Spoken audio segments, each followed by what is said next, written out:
A former stylist is accusing television personality Ryan Seacrest of sexual misconduct. In an article for Variety magazine, Susie Hardy describes years of, quote, unwanted sexual aggression by Seacrest when both worked at ETV from 2007 to 2013. Hardy says Seacrest groped her vagina, made inappropriate requests, and harassed her. Seacrest is now the co-host of Live with Kelly and Ryan. He has repeatedly denied the accusations and has not yet responded to requests for comment by CBS News. Daniel Holloway is a senior TV writer for Variety. He detailed the allegations against Seacrest, and he joins us now from Los Angeles. Daniel, can you give us more details about the allegations against Seacrest based on your reporting? Sure. Susie Hardy, as you said, was Ryan Seacrest's personal stylist at E! For the E! News telecast from 2006 to 2013. She described a pattern of sexual harassment and sexual abuse allegations, but there were three key incidents that that make up the sort of the core of her story. One involves Seacrest slapping her buttock while they were walking to or from an E! News set, and slapping it so hard that it left a visible red welt that was still there hours later when she photographed it.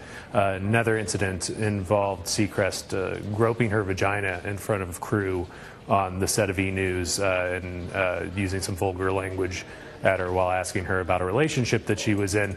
And a third involved Seacrest wrapping her in a bear hug and grinding against her while wearing only his underwear and with a visible erection at that time, rubbing his erection against her. Two of those incidents were witnessed by another E! employee who spoke with Variety. Yeah, and tell me, who else did you speak with about Hardy's accusations? Well, we spoke with another E! employee who was able, as I said, to corroborate elements of her story.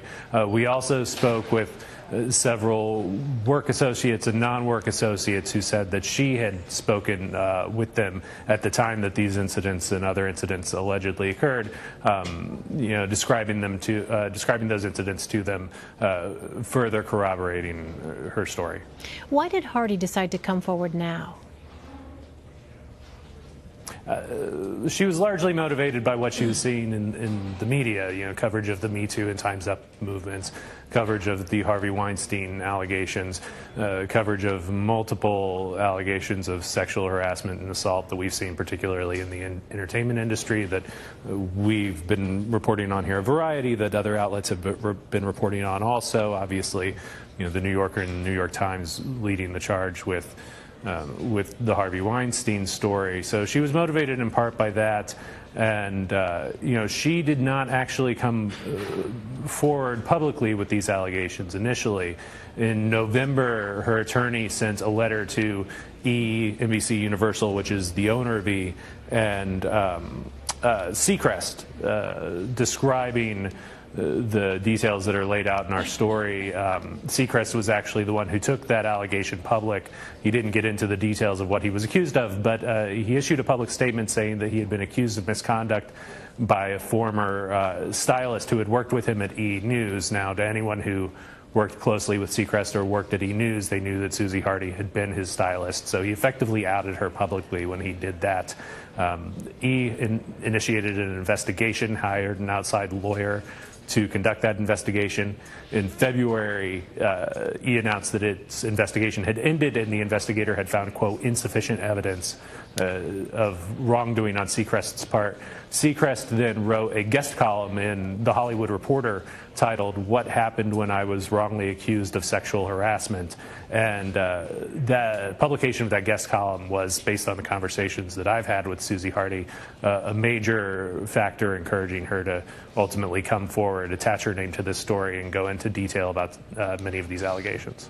Do we know anything about the timing of that column and what Hardy's response has been to it?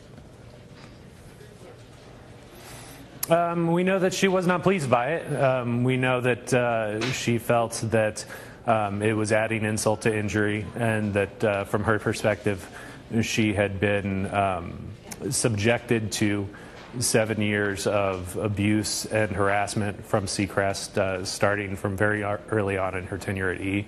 And for her, I think the publication of that column was, if not the final straw, as I said, definitely a major motivating factor in her decision to step forward and go public with these allegations on the record. All right, Daniel Holloway with Variety. Thank you so much, Daniel, for your time. Thank you.